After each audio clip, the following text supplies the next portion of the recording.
guys, welcome back once again. Thank you so much for clicking on this video. This video, I have it for about 3 days now. I do not understand it properly because I have to react on it. I put it aside. You will listen to it and you will understand what I mean. Families, today there was a video that I saw this morning, early this morning. Everything became clear. Now I see the light. But listening to the first one, it's about corruption, money laundering, a lot. And they said the law has been passed since 2016 or so. They want to modernize it to suit the current situation that they are in. They talk a lot about money, how people exchange money, properties, a lot. And I was thinking, it's happening everywhere in the world. What should we do with it? Just put it aside and wait for it. Yes, I've waited, and this is the result today. But before then, listen to that video. I'll be back. Thank you for your time. It deals with money laundering and the financing of terrorism. Money laundering is a long-established concept. The use of this terminology in the field of justice is a recent development, very similar to the financing of terrorism. The aim of money laundering is to conceal the criminal origin of funds, enabling the criminal to profit from them without attracting the attention of the authorities. A complex phenomenon, money laundering, with its negative effects, represents a major challenge for the global economy.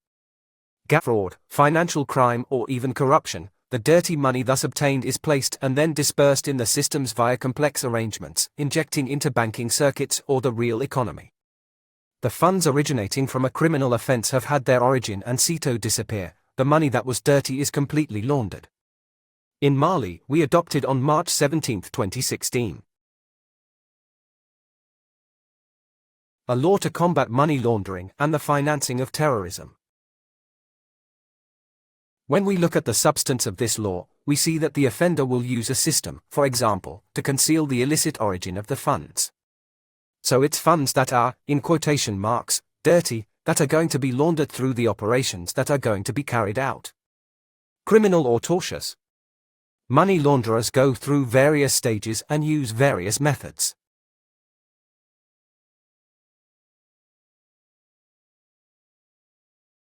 Money laundering is common in nominee investments, casinos, gambling, sports, precious metals, and luxury goods. It involves passing money through multiple hands to avoid detection before integrating it into the real economy. In the past, white people used the banking system extensively for this purpose. Money in the normal banking circuit.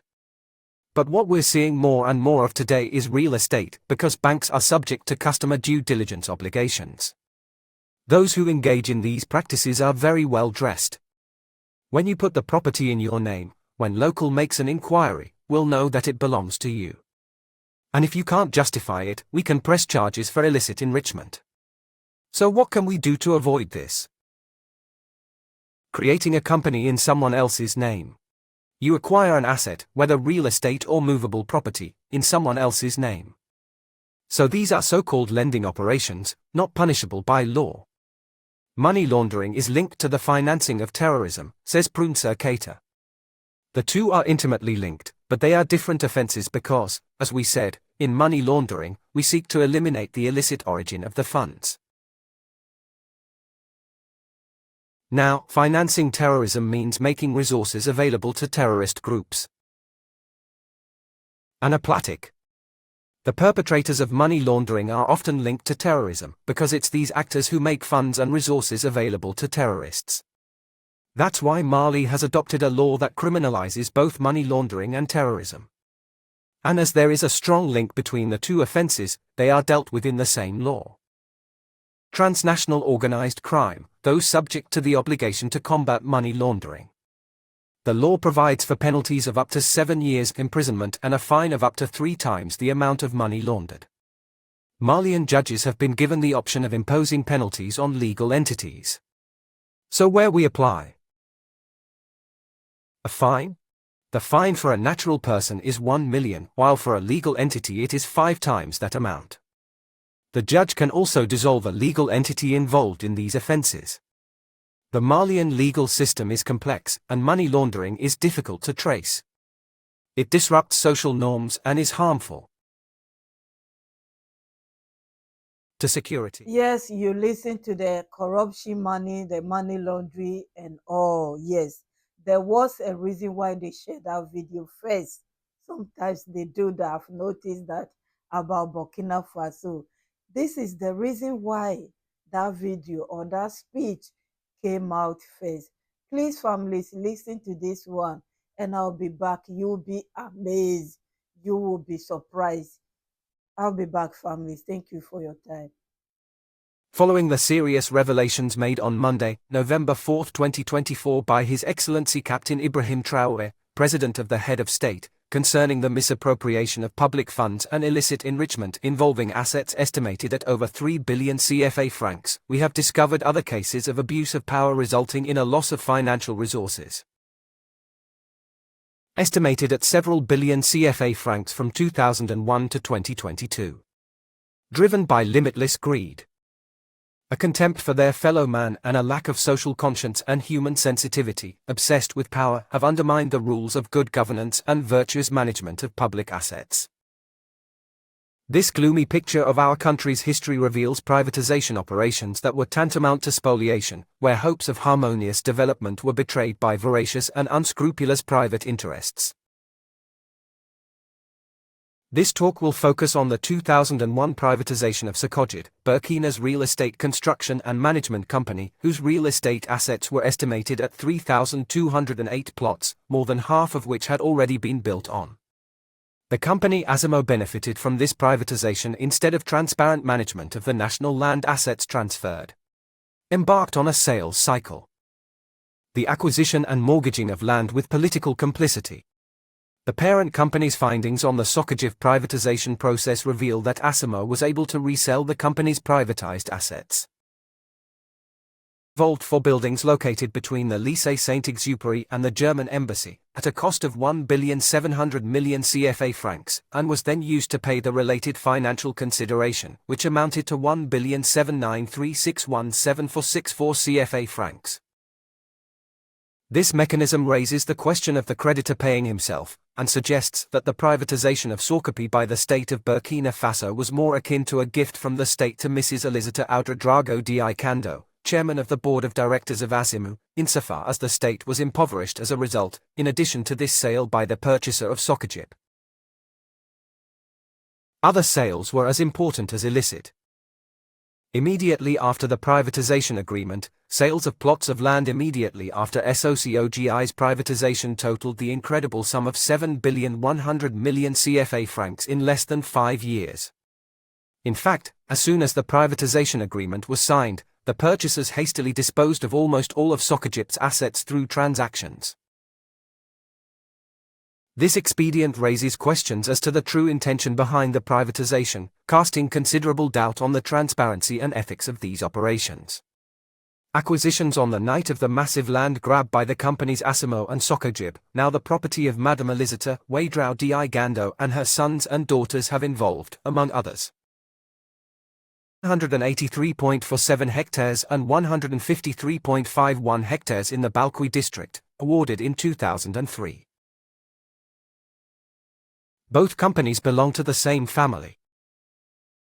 437 hectares, still in Balqui, part of which was sold in 2006 for a total value of 8,311,892,480 CFA francs. 900 hectares at Nyonko 2 in 2003, 1001.12 hectares in the Yamaha zone in 2733, plots covering a surface area of 65,610 square meters in the Wara 2000 district, with an estimated value of 2,296,595,000 CFA francs granted to Madame Elisata Ouedraogo, represented by her son Mamadou Ouedraogo. From 2017 to 2022, the sale of plots built by Socogid will amount to 24 billion CFA francs, with 8 billion for the Balqui zone and 16 billion for the Union Côte 2 zone. Sales for the same period amounted to 4 billion CFA francs. Of this financial windfall, the tax authorities only received 839,36380 CFA francs as tax revenue. So why the huge discrepancy between actual revenues, declared sales, and net taxes paid? Soccerjip's privatization, presented as a source of renewal and prosperity for the Burkina state, has turned into a vast undertaking to conceal plots of land, revealing deep-rooted, systematic corruption. Indeed, in May 2020, under the false pretext of having been the victim of breakage during the popular uprising of October the 30th and 31st, 2014, Mr. Mamadou Ouedraogo, then general manager of Sokoji and then chairman of the board of directors. After the former PCA fled, his mother decided to cede 700 plots covering an area of 309,279 square meters to Madame Kombor Salah, wife of the younger brother of former President Blaise Compaoré, for the derisory sum of 50 million de francs. This sum has never been paid, despite the real value of these plots of land, estimated at 10,8247650,000 francs CFA. This scandalous transaction illustrates the extent to which private interests have been favored to the detriment of the community's interests. The situation came to a head on December 30, 2022, when the same Mamadou Ouedraogo signed a notarized agreement transferring a total of 3,300 plots to various companies free of charge, including 500 plots to Sakba TP, 2,000 plots to Salma International, 600 plots to Azamo SA and 200 plots to Tanalise SA.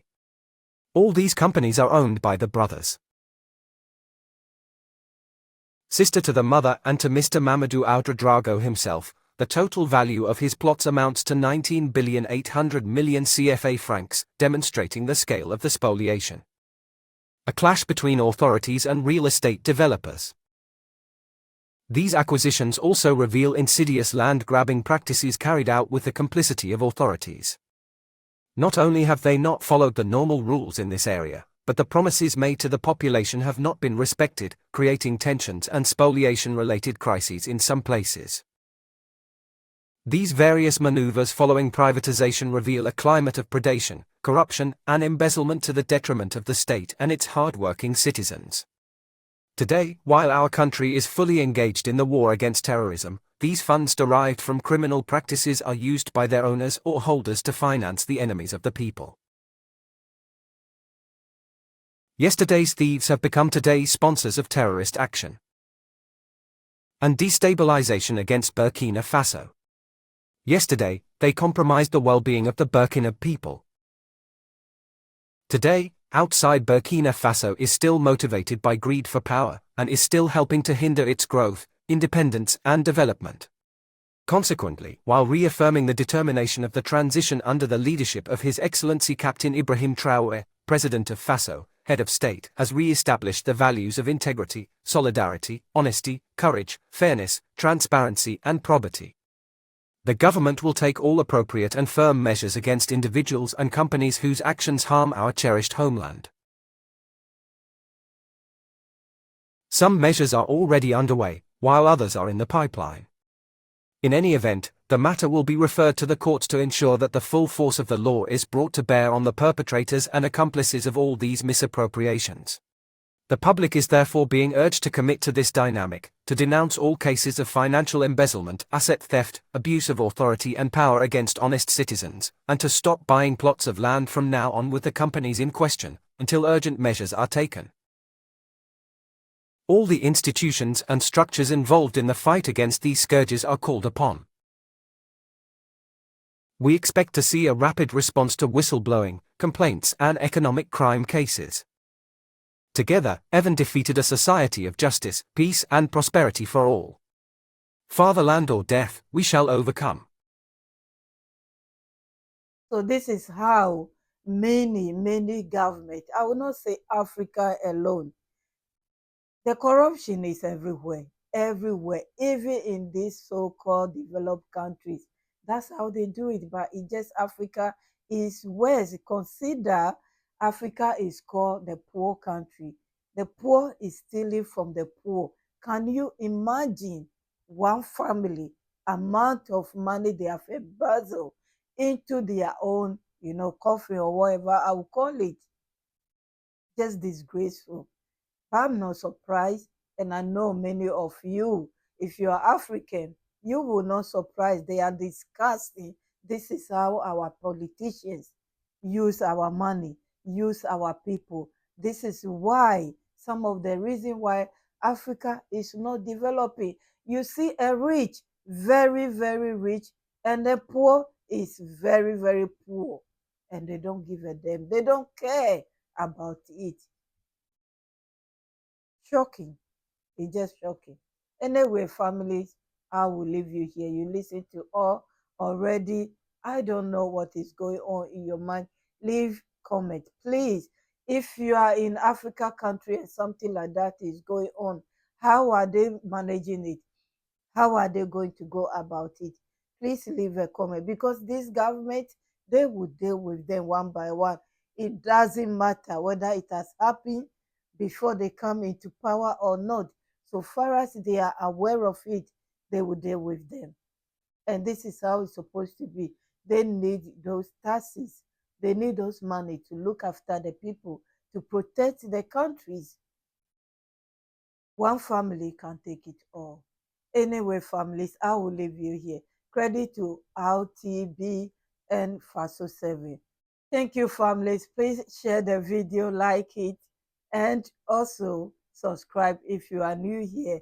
My kids and quiz, my VIPs, my returning VIPs. Yes, my new families, you are all welcome. Thank you. God bless you. Have a wonderful day, evening. Here it is night, but I still want to share this video with you. God bless you all. Bye bye.